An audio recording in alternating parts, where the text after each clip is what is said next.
வணக்கம் நண்பர்களே. இன்னைய வீடியோ பூச்செடி வளர்ப்பு இல்லை, ஆனால் நல்ல ஒரு வாசனை மிகுந்த ஒரு 3 இலைச்செடிகள் சுவாமி படங்களுக்கும் வச்சுக்கலாம். அந்த மாதிரி ஒரு இலைச்செடிகள் பற்றிய ஒரு சில தகவல்களை உங்கள்கிட்ட ஷேர் பண்ணிக்கலான்னு சொல்லி தான் இந்த சின்ன ஒரு வீடியோ. அது என்னென்ன இலைச்செடிகள்னு பார்க்கலாம். வாங்க வீடியோக்குள்ளே போகலாம். இந்த 3 செடிகள் தான் வாசனை மிகுந்த 3 ஆன்மீக இலைச்செடிகள். 3மே நல்ல மனம் கொடுக்கக்கூடியது, சுவாமி படங்களுக்கு வைக்கக்கூடியது. இந்த 3 இலைச்செடிகளுக்கு முதல்ல இருக்க செடியை மாசி பச்சைன்னு சொல்லுவாங்க, மருள் செடின்னு சொல்லுவாங்க. ரெண்டாவது இருக்கிறத மருவுன்னு சொல்லுவாங்க, மருகு அல்லது மருவு செடின்னு சொல்லுவாங்க. நல்ல வாசனை இருக்கும். அடுத்து கடைசியாக காமிக்கிறீங்களா, இந்த 3வது செடி மரிக்கொழுந்து. மரிக்கொழுந்து நம்ம எல்லாருக்குமே தெரியும், ரொம்ப ரொம்ப வாசனை மிகுந்தது. அதோட பெர்ஃப்யூம்ஸ்லாம் கூட ரொம்ப ஃபேமஸ். பொதுவாக நம்ம சுவாமி படங்களுக்கு பூக்கள் வைப்போம். பூச்செடிகள்லேருந்து கிடைக்கக்கூடிய நல்ல வாசனை மிகுந்த மனம் கொடுக்கக்கூடிய பூக்களை நம்ம சுவாமி படங்களுக்கு வைப்போம். அர்ச்சனைக்குனாலும் சரி, அபிஷேகம் எதுக்குனாலும் பயன்படுத்துவோம். ஆனால் இந்த 3 இலைகளையுமே அந்த நம்ம சரம் தொடுப்போம் இல்லையா, சுவாமி படங்களுக்கு மாலை தொடுக்கிறதுக்கோ சரம் தொடுக்கிறதுக்கோ இந்த 3 இலைச்செடிகளையுமே வச்சு கட்டுவாங்க. தனியாகவுமே நம்ம சுவாமி படங்களுக்கு வைக்கலாம். இந்த 3 செடிகள்லையுமே பூக்கள் இருக்கும். இந்த பார்க்குறீங்க பார்த்தீங்களா, இது இந்த மாசி பச்சையில் உள்ள பூக்கள்னால் அது பூ மாதிரி தெரியாது. இந்த பூவுக்குள்ளே நிறைய குட்டி குட்டியாக விதைகள் இருக்கும். அந்த விதைகள் மூலமாக தான் இந்த செடிகளை அடுத்தடுத்து உற்பத்தி செய்கிறாங்க. இந்த விதைகளை சேகரித்து வச்சுக்கிட்டோம்னா நம்மளுமே அடுத்த சீசனுக்கு இந்த செடிகள் பூத்து முடிஞ்சிருச்சுன்னா அது அடுத்து அந்த தன்னாலே அது வாடிரும். நம்ம அந்த விதைகளை சேகரித்து வச்சுருந்தோம்னா அந்த விதைகள் மூலமாக அடுத்தடுத்து நம்ம செடிகளை உருவாக்கிக்கிட்டே இருக்கலாம். நம்ம வீடுகளில் இந்த செடிகளை வச்சு வளர்க்கும்போது அப்பப்போ கட் பண்ணிக்கிட்டே இருக்கணும். கட் பண்ணிக்கிட்டே இருக்கும்போது தான் அடுத்தடுத்து துளிர் வந்துகிட்டே இருக்கும். ஏன்னா ஃபுல்லாக விதை பிடிக்க ஆரம்பிச்சுன்னா அதுக்கப்புறம் இந்த செடி இறந்துரும் பார்த்தீங்களா. அதனால் நம்ம கொஞ்சம் கொஞ்சமாக கட் பண்ணி அப்பப்போ படங்களுக்கு மாலை கட்டுறதுக்கு கொஞ்சம் கொஞ்சமாக கட் பண்ணி எடுத்து வச்சுக்கலாம். இந்த மாசி பச்சையிலையுமே பக்க கன்றுகள்லாம் வரும். அந்த பக்க கன்றுகள் மூலமாகவும் நம்ம ப்ரொபகேட் பண்ணலாம். இந்த செடி மருகுன்னு சொன்னேன் இல்லையா, இந்த மருகு செடியில் இந்த ஸ்டெம்ஸ்ன்னு சொல்லுவாங்களே, அந்த கம்புகள்லாம் ரொம்ப மெல்லிஸாக இருக்கும். இதை ப்ரொபகேட் பண்ணுறதுக்கு நம்ம பதியன் முறையில் ப்ரொபகேட் பண்ணலாம்.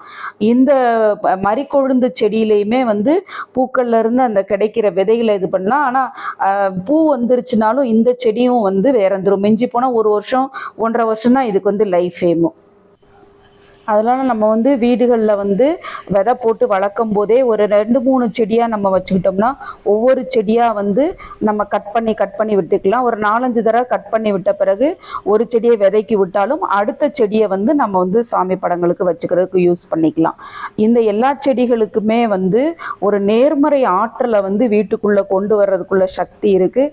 அதே சமயம் தீய சக்தியை நம்ம வீட்டில இருந்து விரட்டக்கூடிய சக்தியும் இந்த செடிகளுக்கு இருக்குது. இந்த 3 செடிகளுக்குமே நேர்மறை ஆற்றலை ஈர்க்கக்கூடிய சக்தி இருக்குன்னாலும், ஆனால் அதிகமான ஆற்றல் கொண்டது இந்த மரிக்கொழுந்து செடி தான். ஊர்களில் திருவிழா காலங்களில் இந்த கும்பாபிஷேகம் டைமில் பெண் தெய்வங்களுக்கு எஸ்பெஷலி குலதெய்வத்துக்கு இந்த மரிக்கொழுந்து கண்டிப்பாக பூஜைக்கு பயன்படுத்துவாங்க.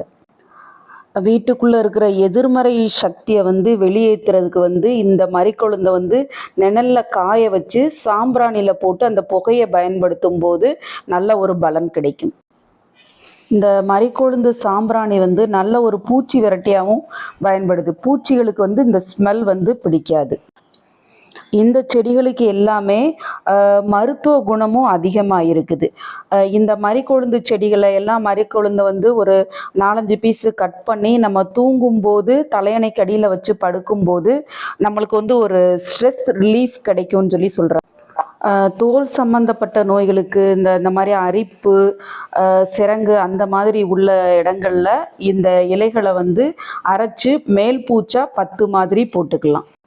இந்த மரிக்கொழுந்து இலை செடிகளை வந்து சித்த மருத்துவத்திலையும் ஆயுர்வேதத்திலையுமே வந்து மேல் பூச்சா பூசுறதுக்கு வந்து மருந்துகள் தயாரிக்கும் போது அதுலேயுமே இதை பயன்படுத்துகிறாங்க. அதே சமயம் இதில் தயாரிக்கக்கூடிய சென்ட்டு வந்து ரொம்ப வாசனை மிகுந்தது.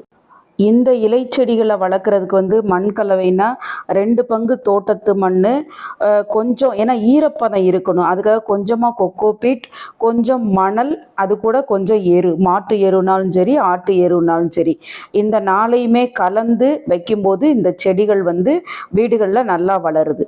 இந்த செடிகளை வந்து முழு சூரிய வெளிச்சம் இருக்கிற இடத்துல தான் வைக்கணும்.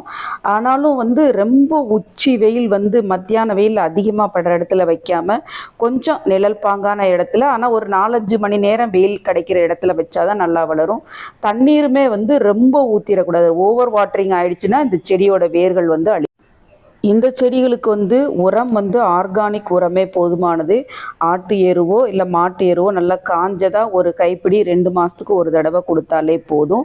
கெமிக்கல் உரம் பயன்படுத்தக்கூடாது. அதே மாதிரி இதுக்கு வந்து பூச்சிகள் வந்து பூச்சி தாக்குதல் இருக்காது, புழுக்கள் இருக்கும், இலைகளை வந்து சாப்பிடும். அதுக்கு வந்து வேப்பெண்ணெய் கரைசல், வேப்பெண்ணெய் 1 ml 1 லிட்டரில் கலந்து கொஞ்சம் சோப் லிக்விடும் கலந்து இந்த இலைகள் மேலே ஸ்ப்ரே பண்ணி விடலாம். இந்த செடிகள் எல்லா நர்சரியிலையுமே ஈஸியாக கிடைக்கும். விலை வந்து 30லேருந்து 50 ரூபாய்க்குள்ளே தான் இருக்கும். சரி நண்பர்களே, இந்த வாசனை மிகுந்த செடிகளை கிடைச்சதுன்னா கண்டிப்பாக நீங்களும் வீட்டில் வாங்கி வளர்த்து பயன்பெறுங்க. இந்த செடிகள் பற்றின டிப்ஸ்லாம் உங்களுக்கு பிடிச்சிருந்ததுன்னா மறக்காமல் என்னோடய சேனலை சப்ஸ்கிரைப் பண்ணி அந்த பெல் ஐக்கானையும் எனேபிள் பண்ணிடுங்க. மீண்டும் அடுத்த வீடியோவில் சந்திப்போம். அதுவரைக்கும் பை நண்பர்களே.